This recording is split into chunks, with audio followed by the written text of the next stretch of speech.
Welcome to Retired Life. Wish you were here. The podcast where we talk about the things that come and the joys and adventures in our retired life. I'm Kim Lee, and this is my co-host, Stuart Lee. And today we have a very special guest, a friend, Darryl Bollinger. Darryl spent 28 years in the medical administration field and has now stepped into a second career writing medical mysteries. He and I were in a book writing class together for over 2 years, and it's been wonderful watching him shape his voice and discover this creative chapter. Darryl, we're really glad to have you here, so let's just jump in. Let's go. So tell us a little about those 28 years and what your focus was. I got into healthcare totally by accident, and I'd like to say it was planned, but it was at the time I was looking for a job and interviewed with a for-profit healthcare company and ended up going to work with them in their finance department. Knew very little about healthcare at the time and spent the bulk of my career working for them. But along the way, I changed jobs. I worked for a large for-profit company, worked for a large not-for-profit system down in Fort Myers, Florida. Did consulting, started and sold a few businesses along the way in consulting. So I got involved with a lot of different aspects of healthcare, strictly on the financial and admin side, not on the clinical side. So lots of stories to draw from and lots of experiences. When did you come up with the idea to start writing books and medical mysteries? Well, I have to admit, I was a closet writer for a long time. Kim knows this from our conversations in the writing class, but I started writing pretty much when I got out of college. But I did it on the sly. I didn't tell anybody that I was writing, and of course, the dream was to write the great American novel. And so I'd write a little bit, and then, of course, life would interfere and jobs and working. And I never had the confidence to do it full time because I like to eat and I like to have a roof over my head. So I didn't think I could make a living writing. Anyway, fast forward, I worked on that book for probably 30 plus years. I know about that. You know Definitely. that story, yeah. 15 years I worked on one. Yeah. And when you're doing it in the closet, that's it takes a long time. It's a little dark in there. Yeah. So anyway, I finally it was a point in my career and getting away from the 9 to 5 routine. And my wife June made the comment, and she says, "You don't have any excuse now. Why can't you finish your book?" And I didn't have a good answer for that because I didn't have an excuse. So I finished it, and that was probably 2010 when I finished it. Finished the book, very excited to finally finish it after 30 plus years working on it. I went to a conference in Tallahassee. Tallahassee Writers Association sponsored it, and met with an agent and was all excited about it, and she pretty much burst my bubble. In a good way, though. I mean, it was great feedback. I mean, I spent time with her, and she said, you got the elements of a great story here, but, in all honesty, it's not ready for prime time. And so I walked out of the meeting somewhat dejected because, my lifelong dream I'd been working on, but she was right. And the more I reflected on it, I realized that. So I immediately put that one in a file cabinet and started to work on my first published novel and finished it a year later. And so I've always wanted to write, and I love writing. To me, the challenge of taking a blank piece of paper and coming up with I write fiction, not nonfiction. And coming up with a story and characters and something that's interesting is just fascinating. So I'd like to say I've been a lifelong writer. Well, when you worked in the medical field, did that help you with learning about people and situations? Did that give you a lot of insight when you started writing? Yeah. In fact, I sometimes say I wish I'd started writing earlier in my life, but the reality is I don't think I was equipped to write earlier. I think the things I learned especially working for a large for-profit corporation, I tell people I got a PhD in corporate politics.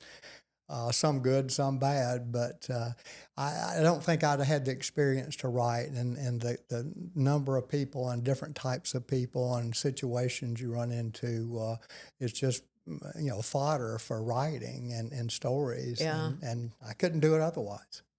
I have this little filing cabinet where I have all these little clips of things that I've had happen with someone. So I'll run into them, they'll do something crazy, or a situation will occur, and I'll go, that needs to be in a book. 'Cause Oh yeah, it's unbelievable. yeah. Yeah.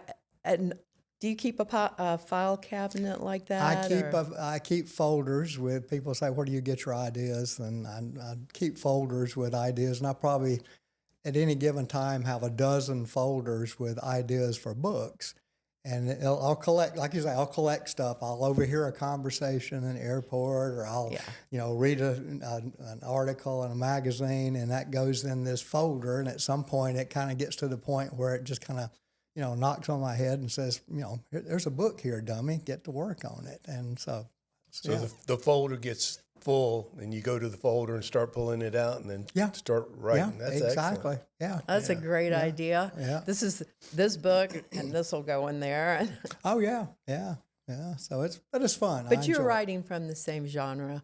Oh yeah, all of my books are medical thrillers, mystery thrillers, and it's what I know. I mean, the old adage in writing is write what you know. Well, I know the healthcare industry, and I tell people I won't live long enough to tell all the stories I've accumulated over the years. I know I read something that you were writing in one of your books, and it was about the insurance agency. So there was someone in the hospital, and they weren't treated exactly right. And you made comments about that, and I went, is that real? And I came and asked you, do they really do that? And you went, yeah. And you don't know how many people I've had ask me on. That was the Care Card was the book that was in there, and that was one that I was working on when we were in the class together. Yes. And people ask, I think pretty much everybody that's read it that I've met, the first question they ask is this real? And my response is, I write fiction. Could it be real? Absolutely. Is it? I don't know. So Now, does the terms and stuff make it hard to write? No, it actually makes it easier because a lot of the terms and the what's used in the business I'm familiar with, so it makes it easier to write. And plus, I can get, like I say, I have no clinical background, but I have a lot of resources. I have surgeons, I have cardiologists, I have nurses that I can go to get, clinical, I'll write something and say, read this, and they'll go, no, it doesn't work that way.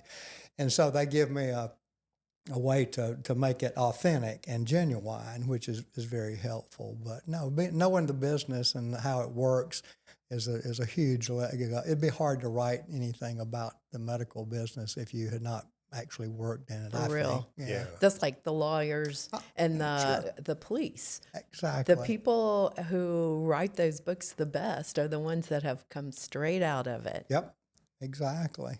So when you said, I'm ready to write, you were fully retired? I know you were writing in the closet, but when you said... No, I said no because June challenged me. She said, you have no excuse. She said, finish your damn book. And that's, and it's like, okay. And so I did. And then I got into, and I treat writing as, it's my job. I say I'm retired, but I write, and you have to have a discipline with it like you do anything. That's true. That's like this podcast. I have to work on it every week. Oh, yeah. And work on it in each day on what I'm going to be doing and what we've done and how, to follow up. Sure. So you and I spent 2 years in a writing class together. Yeah. How did that experience help you find your voice, help you with your writing? I know for me, I was just starting as far as formal writing. I had not taken any classes. That was my first. So I'm not sure how it was for you. It helped me a lot, Kim. We had a good group, as you know. I loved it. It was a great group.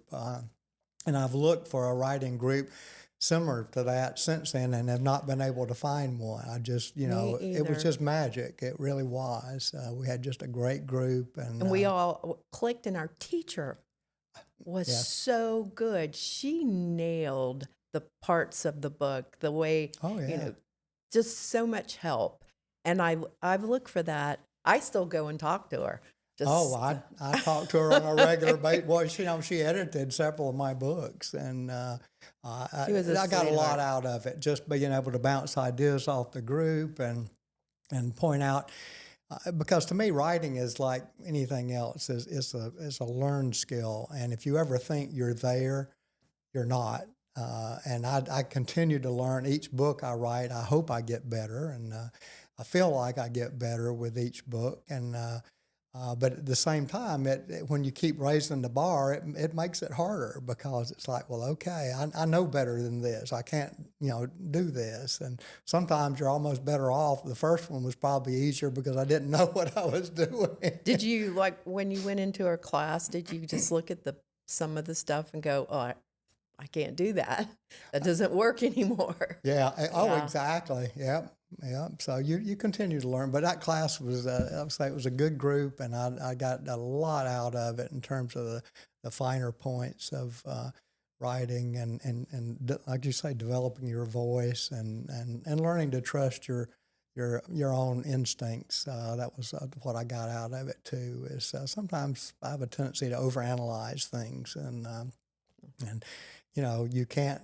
Sometimes you just have to go with your instinct and trust your judgment and do that. And I definitely learned that out of that group. What do you hope your readers connect with when they start reading your books? I want them to learn from my books, Stuart. I kind of take I always love Michael Crichton, who wrote Jurassic Park and so many other things. What a brilliant writer and person he was. And I love the way, like in Jurassic Park, he took an element of a kernel of truth, I call it, and wrapped this huge story around it. He takes, DNA and amber, which is true. I Yeah, mean, it's a fact. it But is. he wraps this incredible story around it. And that's what I try to do with healthcare. Healthcare is so pervasive in all of our lives. It touches everybody's lives at some point or another, either personally or people we know or family, friends. And I hope, I try to hopefully educate people, and I hope they take away and they walk away and they say, is this real? Could this Yeah. really happen? And to me, that's just music to my ears to hear that, because that's what I want to convey is a little bit deeper understanding of healthcare, because it's such a huge part of our society, and it's so complicated that having spent most of my career in it, it still just amazes me how convoluted and complex the healthcare system is in this country. So I want them to learn from it and identify with it and say, maybe I need to ask more questions about this or that, and take a real life a takeaway from it. Do you ever write things that you feel like might only the healthcare people would know, like an inside Yeah, and I have to kind of watch explain myself it? on that. Yeah, Explain yourself. yeah, I do. And it's easy, again, having spent so much time in the industry, to have to stop and say, well, no, people may not understand that, so you have to explain a little bit more and give a little bit more background. And so, yeah, that is one of the hazards of coming from the industry. Your healthcare people would know. Oh, There- yeah. Yeah, there Yeah. we go. Ah. Oh, yeah. Yeah. Well, do you think that readers connect with these books when they pick them up? Do you feel like I get that feedback when I go to book club meetings and I go to book events, and I do get that feedback. In fact, some of my biggest, I call them fans, but my biggest fans are people in the medical field, nurses and doctors and people that work in the finance side of healthcare. That's my biggest customers and fans are people that are familiar with it, and I get a lot of good feedback on that, which is very rewarding that they, can identify with that and connect with that. Yeah. So I often wonder about when I write, my writing is it's not from a field, it's from fantasy. All And right. it's like, how do you tie this in to where people can totally connect All right. on a level that they understand as soon as they see it, they understand your characters. It's all building. I mean, from the beginning, you're building. Oh, yeah, sure. Absolutely. And you have to build their trust in your character. Yes, you do. And you have to make them care. I mean, the piece of advice I got from my now grown granddaughter, who at one point we were talking about books and we're comparing authors, and she said that talking about the author that she liked, she said she makes you care about the characters, and I thought that was such a profound statement. Yeah. Because as you recognize, if you got to make the readers care, because if they don't care, they're not going to read it, And you have to like them. and you have to like them. They do so many characters now that I'm like, there is nothing about this character that's redeeming. Oh yeah. Just go ahead and Yeah, take like them you out. don't care if they live or die or, find their way home, or it's like, I don't care. So you have to come up with a plan to draw them in and keep them there.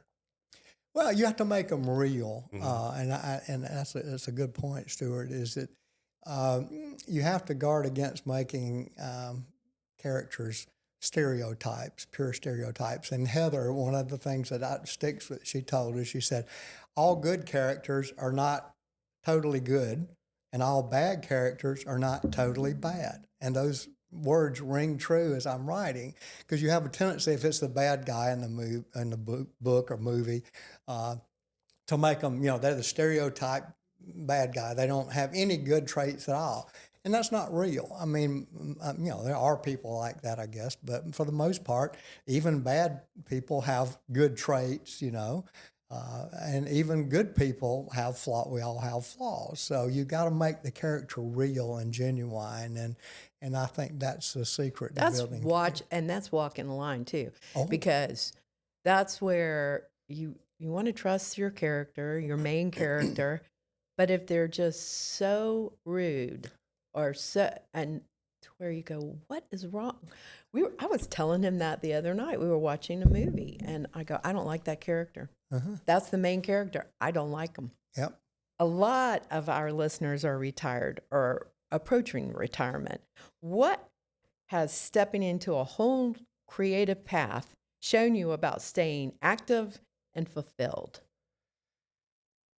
Well, I can't imagine not being active and doing something. I'm not a sit on the front porch kind of person, and you guys aren't either, obviously. And so I think you've got to find something to kind of sink your teeth in and get your claws in, and that challenges you and that you have a passion for. I mean, obviously, as you can tell, I have a passion for writing. I've always had that. I've kept it hidden for a long time, but I've always had a passion for it, and I think it helps keep you relevant, and it keeps you active, and it keeps you going strong and getting up in the morning sometimes. Having a purpose, having that purpose. Exactly. One of my friends said, I just don't see the point in just the comment for podcasting, for retiring. And I went, it is really, the point is just showing people that there's a lot of people having a good time. Yes. You can have a good time doing anything you want to do. There's Absolutely. just so many options. Absolutely. Which is exciting. Oh, I totally agree. It is exciting, and life doesn't end, as you know, when you retire, and I don't want it to end. I mean, none of us are in any hurry to check out, and we want to do we say we want to do as much as we can while we can, and that's kind of our motto, and we continue to do that. Some people worry that changing careers after you retire is going to be too hard. What would you say to someone that feels that way? Now, this sounds like it is a career now. It is. Yeah, It's it no very longer much- a hobby. Yeah, it's no longer a hobby, and no, I, I think you got to. It makes you rise to the occasion. I mean, yeah, it's learning how to write and was something that was not anything. I'd not gone to school. I'd not gotten any formal education. I had one creative writing course in undergraduate school. Was it? But I think it forces you to pick it up and run with it and learn it and really buckle down and get busy and try to learn it and realize that there's so much to whatever it is, there's so much to learn and the more you get into it, and I'm the type person that's, my wife will tell you, I just can't do anything halfway. I have to just dive in and if I want to write, I want to be the best writer ever. Or if I started playing the guitar when I retired and taught myself, and I'm a hack. I'm not, and nobody's asking me to get up on Saturday night at the bar and play, and they won't be. But I enjoy it and I love it, and it's hard. It's a lot harder work to me than writing, but it's rewarding because that one, it's like people that play golf. I mean. I used to years ago, and you get that one shot and you hit the ball and it just goes right and lands on the green. You think, man, I can do this. This is it's starting to come together. Of course, the next 10 shots go off in the woods, and the same thing with. And I think the biggest thing is don't give up and get discouraged. I mean, yeah, there's going to be setbacks, and there's days when I'm writing that it just doesn't flow like I want it to, and I'm thinking, well, this is maybe I should, try something different. It's like, no, you can't do that. You just got to keep after it and discipline yourself and stay with it. It's not too hard. Just get up and walk around the desk and come back and sit back down. Exactly.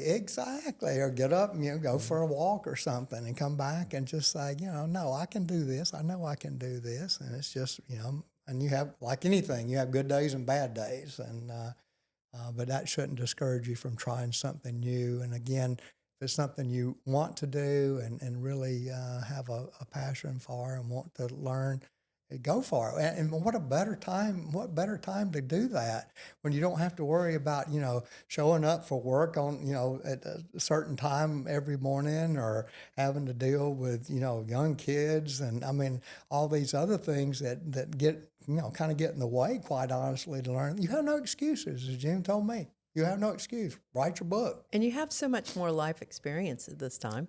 Yes. I mean, it's perfect.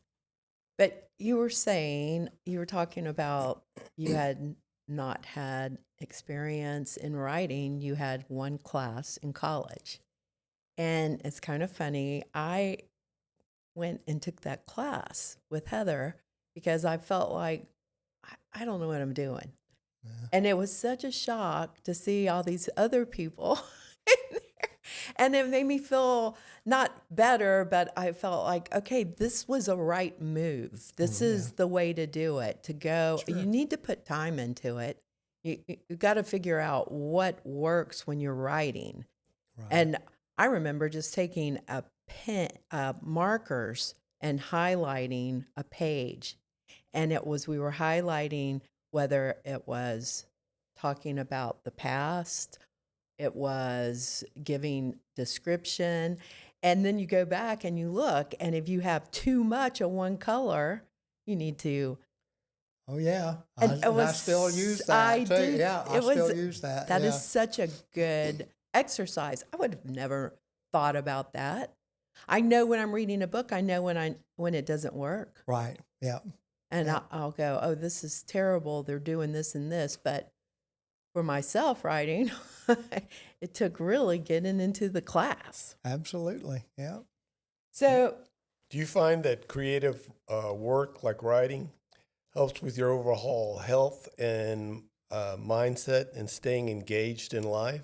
Oh, absolutely. I tell people that writing is my therapy, and it is. It mentally and physically, I feel better when I have a productive day writing, and I think that's true of a lot of things. I'm still an active runner. I get out and run. People say, "Well, that's crazy. Why would you go run a road race?" And so on. It's like, it's my therapy, physically and mentally. I mean, and I write while I'm running. I mean, I mean, people say, well, how many hours a day do you write? Well, 24. I mean, I'm write when I sleep. I write when I'm running. I write when I'm, writing. I'm, thinking about, or I'll have an idea of another character or something. So the creative juices, if you foster that and stoke that, it provides dividends. And I believe that with all my heart, that it helps both mentally and physically to stay engaged with life. And yeah, no doubt. Yeah, I could swim, and I would do the breaststroke and coming up and blowing out, and it was like this. The I would just start to flow with what was going to happen in the book, and I would jump out of the pool, run to the locker room, change clothes, and run to write down Yeah. Oh, yeah. what I thought of Yep. during that swim period. Oh, yeah. Yeah. So, what would you say to people about changing careers late in life? What are some things you would give them for inspiration or to help them move in the direction of, hey, it's worth it? Well, the first is what we talked about. Don't be afraid to try it. I mean, that's first. I mean, don't be afraid to put that foot in the water and try it. What have you got to lose at this point? I mean, if you try writing and it doesn't work out, or you don't like it, or it's not, you can find something else. So don't be afraid. I think the other thing would be try to find like-minded people, like with our class. Yes. That is so helpful. Like I say, I've looked for a group like that, and that was the gold standard in writing groups for me. And but try to find people, like-minded people, and that's motivational and inspirational. And like I say, you realize you're not alone, and that other people struggle with some of the same things. With as you write, you struggle with the same issues and the same kinds of things, and to hear other people talk about how they've worked on this or that, and what they've learned about it. Bringing that to the table is very helpful. So yeah, just don't be afraid. Be number one, and number two is try to find and hang out with like-minded people. One of our big themes on this podcast in retirement is that it's not an ending, it's just a beginning. So, how does your writing journey reflect this? I think, well, it's definitely a beginning. Like I say, I consider myself a lifelong learner. Like I say, if you ever get to the point where you think you've got it, then you need to find something else, because trust me, you don't. And I think that's true of pretty much anything, whether you're an accountant or whether you're a writer or, play the guitar. I mean, you never get to the point when you feel like I've got everything down and there's no more for me to learn in this. And if I ever got to that point with anything that I do, I would probably abandon that and try something different, because part of the joy of it is learning and learning new things and ways to deal with things. I mean, it's just it's amazing, and so it has helped me with my writing. I do feel like my writing is getting better. And I hope I'm not deluding myself by saying that, but I do feel like it's better. And people that have read my books, that have read, all of them or some of them, say that your last book was better than the one before that. And that is rewarding, because it tells me that I am continuing to learn, and I don't think, well, okay, I can write this book. And Do you call in experts? yeah, exactly. Yeah, no, and I don't, tell people that I never think of myself as an expert in writing. Never will. So do you have a phone? You have a list of numbers? Oh, I need to put this. I'm going to have this procedure in there, so I'm going to call this person. Do you Dial a friend. Yeah, dial a friend. Yeah, yeah. Oh, yeah. Well, again, relying on people. Like I say, Heather and I still talk frequently, and other writers, some from Tallahassee that I still keep up with and talk to. Same thing. It's like, well, what do you know? Or get them to read something, I mean, it's like, I'm struggling with this. Can you read this and tell me what you think? You definitely need to have a reader for the entire book. I don't know if you might have your wife, you might have whether you have Heather or something, do you send your pages off? What I do is interesting. You should bring that up. I do use what we call beta readers. When I finish, I do basically 3 drafts of a book. The first draft nobody sees, not even June. She doesn't see it. And, I do the first draft, and when I get the first draft where I'm happy with it, then I send it out to. I have a group of a half dozen beta readers, and these are people that. They're not writers necessarily. Some of them are, but they're not necessarily. They're readers.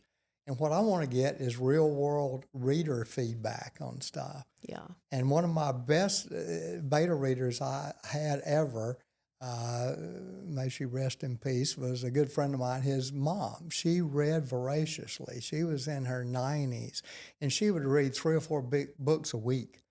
And she would read my books, and I got some of the best feedback from her as a reader, and it's what I wanted. She's like, "Oh no, this didn't work for me. This person here, and it's like, and sometimes she would be the only one that would point out stuff, but I really listened and paid attention to what she said. And that's really good too when you write a sentence and it doesn't come across clear because you have a clear picture, and then they send you a note, hey, what is this? What does this mean? Yeah, what are you talking about here? Where did this come from? And I'm looking at it going, it's a good point. Do you have anything going on right now you're working on?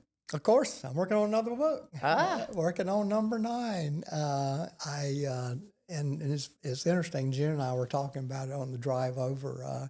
June's my sounding board. She doesn't read the first draft because I don't show it to her, but I do bounce the ideas off of it and about things that I'm struggling with, and something about this book I was struggling with, and on the way over, we were talking about it, and she said, you don't think big enough, Darryl.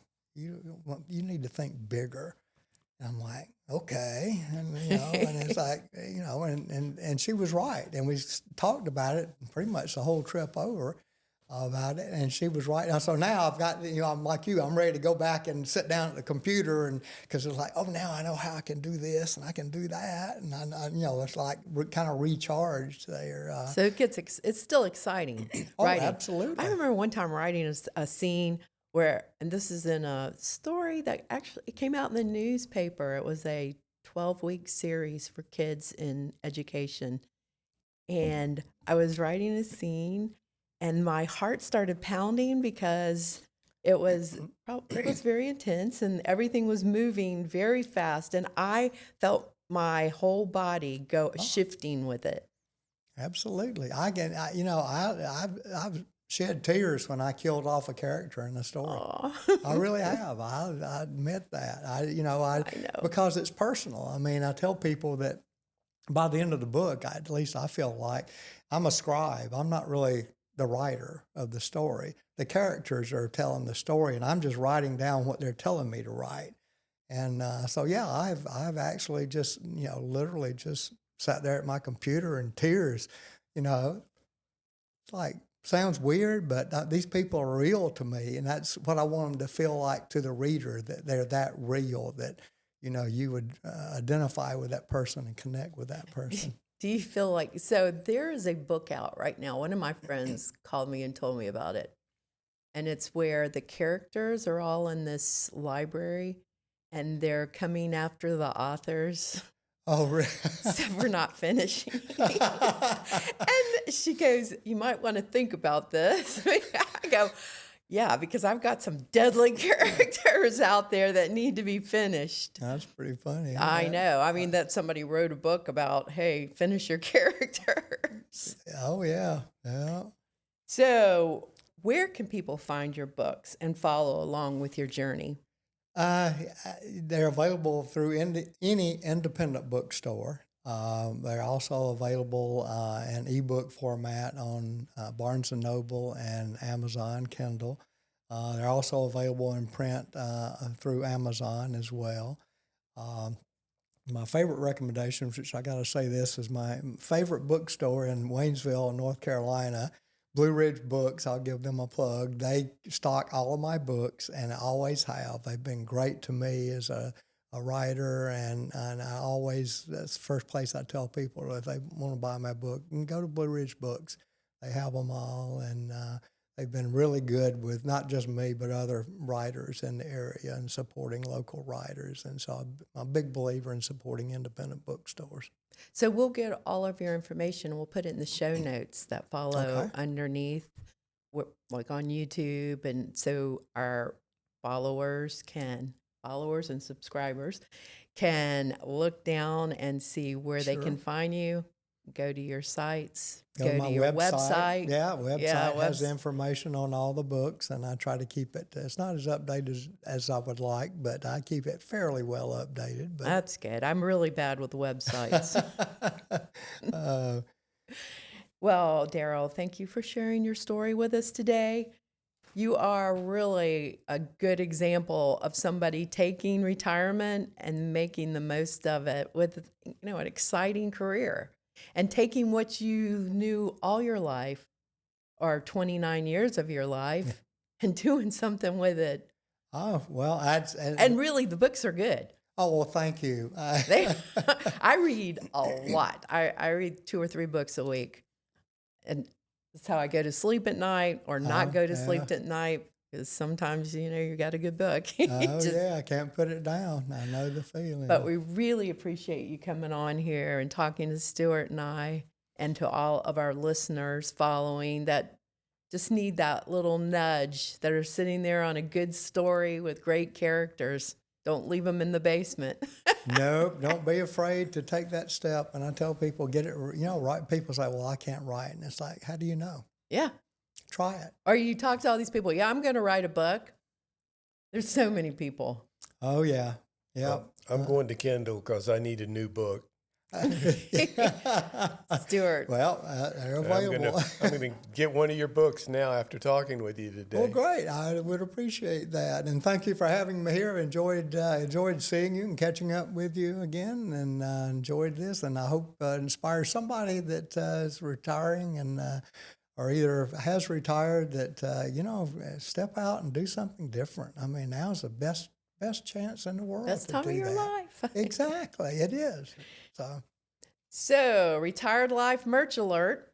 Grab our shirts, hats, and show the world you're living the best chapter yet. Fun, comfy, and perfect for everyday retired life. Check it out on the show notes. And for you today, for being on our show, we have one of our beach bags. And they are very good. I carried one all over Paris with me last week. Awesome. Well, thank you. And this will come in handy since we are at the beach. That's right. This will come into good use this afternoon, I can promise. So perfect. Thank you so much. Thank you. And everyone, remember to follow and subscribe. Thank you.